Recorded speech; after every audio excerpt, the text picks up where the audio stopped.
So, sa lahat ng gadget natin, free check-up, and syempre, pag hindi magagawa, wala kayong babayaran. Fold 3 naman siya. Nawawala yung display. So, susubukan muna natin siyang palitan nung main flex din. Ganito naman yung tsura niya. Gumagawa rin pala tayo ng mga flip and fold. Kapag fina-fold, nawawala yung display, nawawala yung wifi, yung sounds. Common po yun sa main flex. Ito po siya. Ang daming flex. Yes po. Kung basag lang po yung Apple Watch nyo, okay pa yung touch and display, outer glass lang ang papalitan. Ito po yun. Series 745. Ito po ay good LCD, good board. Sa Apple Watch Series 544mm, basag ang outer glass lang. So, mas makakatipid siya dito. At the same time, mariretain yung original display ng LCD niya. Gumagawa rin tayo ng mga camera ng mga iPhone 12, iPhone 12 Pro Max. Ito yung mga iPhone battery natin. Paano naman po yung mga nag-white screen, green screen? Ayun, common yun sa 13 Pro Max, sir. Nare-repair din natin yun para ma-retain natin yung original display at hindi tayo magpalit ng buong LCD. iPad Pro, 4th generation. Buong LCD niya ang sira. Yan, nagpahanap ng original na LCD. Para same resolution, tsaka yung sensitivity ng touch and stylus, magamit pa rin niya. So ito, battery ito na bloated kanina. Ito yung lumang battery niya. Makita mo kung paano kalobo. AirPods. Customer pa to galing ng Mindanao, pina-LBC. Hindi na umaandar yung kanan. Kadalasan, palit lang ng battery. Ah, ito, battery. Yes po, sige. Tablet, iPad, iPhone, kaya. Yes po. All-in-one machine po siya. Mga solid, tuturo ni Ma'am Kate kung saan matatagpuan yung kanilang physical store. Yes, hello mga ka-solid. Ngayon, nandito tayo sa 3rd floor B Mall. Kung makikita niyo yung elevator, ayan. Tutumbukin nyo lang po yung gitna. May kita nyo yung Nicole Gadgets. Nandun tayo sa loob ng Nicole Gadgets. Nasa loob yung pwesto namin. Kung hahanapin nyo, nandito yung Wizard Hub Gadget Repair. Free check-up tayo. Ayun yung mga ginagawa natin. Apple Watch, Apple Specialist, and Samsung. So, sa lahat ng gadget natin, free check-up, and syempre, pag hindi magagawa, wala kayong babayaran. So, meron tayo dito mga ka-solid na Apple Watch parts. Kung makikita nyo, meron tayong Series 745. Ito po ay good LCD, good board. Sa mga ganyan, magkano naman po ang price range? Sa Series 745 natin, dahil original po ito galing sa unit, ibibigay po namin ng 5,000. 5,000. Depende sa series po, Yes, no? depende po sa series. Tsaka sa size. Ito, meron tayong Series 841 LCD. Yan, kung makikita nyo yung housing, nagpapalit din tayo. Pati ng backplate. Kasi madalas So, yung pawis, no? Kaya yung iba nagpapalit sila ng housing kasi nagagasgasan. Tsaka Kasi hindi ito na yung mapindot. tinatawag natin na backplate. Ah, napapalitan din po yan? Yes, opo. Karamihan may nababasag po nito na backplate. So ito ay good unit. Tapos lahat ng parts natin dito ay original. Sa battery natin ng Series 3, bibigay ko po sa inyo ng 1.7. 1.7. 1 month warranty na po yon. Pag naobserbahan nyo na within 1 week kung may problema, pwede nyo pong ibalik sa aming shop para palitan natin ng ibang battery. Yun, may warranty. Yes, may warranty tayo, 1 month. Sa lahat po ng gadget na i-refer namin, kung hindi po magagawa, wala po kayong babayaran. So, libre ang check-up? Yes, libre din po ang check-up dito sa aming shop. Hanapin nyo lang palagi yung Wizard Hub Gadget Repair. Dalawa po kasing klase yan. Ito yung touchscreen. Ito yung glass lang. Dalawang klase pala. Yes. Sa glass, kung basag lang po yung Apple Watch nyo, okay pa yung touch and display, outer glass lang ang papalitan. Ito po yun.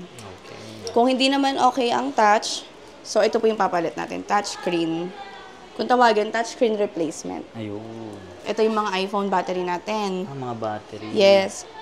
Lahat po ng iPhone battery replacement natin ay 1 month warranty din po. Sa iPhone 6 po, mag-start sa 700 battery replacement. So hanggang sa iPhone 15 Pro Max, may available po tayong battery. So lahat ng series available. Yes. Saka depende rin yung price. Opo, sa depende po series. sa iPhone. Hello mga ka-solid, ito yung technician natin ngayon na si Nox Mendoza. Bossing, ito isang Apple Watch Series 544mm. Basag ang outer glass lang. So, mas makakatipid siya dito. At the same time, mariretain yung original display ng LCD niya. Kasi once pinalitan yung buong LCD, mas mapapamahal. Then, syempre, iba na rin yung original display ng LCD. So ito re-reglass lang po natin. Yung client, pwede nilang intayin, pwede nilang panoorin. No? Pwede, bossing, approximately 1 hour lang naman yan. Pwede pong antayin habang ginagawa. Kasi may ibang customer, gusto nila mapanood, di ba? Yes, sir? bossing. Kanina yung outer glass replacement natin. Ang Series 544 yan. Pagkatapos tanggalin yung glass, Pagkatapos nililinis nyo yun. Yes, bossing. Ano yan, sir? Pandikit? Adhesive yan, boss. Talagyan natin yung bagong touchscreen.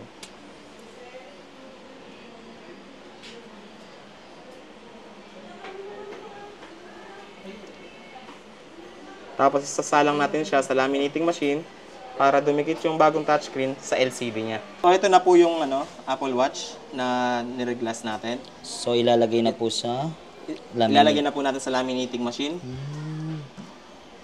So, ito sir, mapa tablet, iPad, iPhone kaya. Yes po. All-in-one machine po siya. Kahit sa iPad po na 12.9, yung pinakamalaki, kasya po dyan. O so mga kasolid, ito na po yung final. Laminate natin. Ayan siya, ang resulta. Parang hindi nagawa, bossing. Oo nga, brand new. Balik sa brand new. So, ayan mga kasolid. Ito yung pinalitan natin na outer glass kanina. So, pagka tapos na, nilagay natin dito. Ayan, yung mga... Ang dami na pala na Yes, nagawa sobrang na. dami na niya. So ito, battery to na bloated kanina. Ito yung lumang battery niya. Makita mo kung paano kalobo. Magkano naman po? Ito pagka iPad bossing, kasolid, depende pa rin siya sa model. Nag-i-start yung presyo natin sa 2,000 hanggang sa latest, depende pa rin tayo sa model. So yan, napapalitan So ito po yan. iPad 6 Gen. Napalitan ng bagong battery. iPad Pro 4th generation. So yung lumang mong LCD niya, basag yung loob, yung internal display niya. Kasi kung outer glass lang, pwede natin palitan yun para ma-retain yung original display. Ang problema kasi niya, buong LCD niya ang sira. So yun hanapan natin si client, nagpahanap ng original na LCD.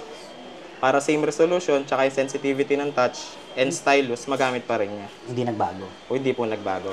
So price range po ng ganyan. Sa mga ganito, medyo pricey po ito. Nasa 8,000 pataas pa po. Depende po sa modelo ng iPad. Pero quality naman yung pinalit. Yes po. Depende po kung may replacement type po tayo, may original din po. Si client pa rin po magdi-decide. Depende sa budget. Yes, bossing. Depende po sa budget. So ito mga kasolid, sa iPhone gumagawa din naman tayo. Paano naman po yung mga nag-white screen, green screen? Ayun, common yun sa 13 Pro Max, sir. Nare-repair din natin yun para ma-retain natin yung original display and hindi tayo magpalit ng buong LCD. Sa green screen naman po? Sa green screen, nag-rate tayo ng 2.5 and up. Depende pa rin sa model. Sa white screen, magkano naman po? Widescreen, 2.5 po. 13 Pro Max po. So mga kasolid, gumagawa rin pala tayo ng mga flip and fold. Sa mga Yung Samsung. common na, yes sir, yung Samsung. Common na problema ng fold and flip, yung kapag fina-fold, nawawala yung display, nawawala yung wifi, yung sounds. Common po yun sa Mainflex. Ito po siya. Ang daming flex. Yes po. Gumagawa rin po pala kayo Nagagawa po yan, instead po magpalit tayo ng buong LCD, Nagagawa pa. nagagawa po. So price range po ng mga flex. Pagka flex naman po, price range po natin, 4,000 and up po, depende pa rin sa modelo. Fold 3 naman siya. Nawawala yung display. So, susubukan muna natin siyang palitan nung main flex din. Ganito naman yung tsura niya. So, instead na magpalit tayo ng buong LCD, susubukan pa rin natin dun sa main flex. Basta kaya paggawa ng paraan. Yes po, hanapan po natin ng paraan. Oo nga pala mga kasolid, gumagawa rin tayo ng mga camera ng mga iPhone 12, iPhone 12 Pro Max, Yung mga nababasagan, yung mga no? nababasagan. Pagka medyo blurry na yung camera, yung nawawala ng 0.5, yung zoom, nag-shake, nagagawa din natin yan. Papalitan natin yan ng pala buong yun. camera. Set na yan, sir. Set na yan, bossing. Sa Set front. of 3. Nagagawa din yung front, pero kadalasan pag nagpalit ka ng front camera, mawawala rin yung Face ID niya.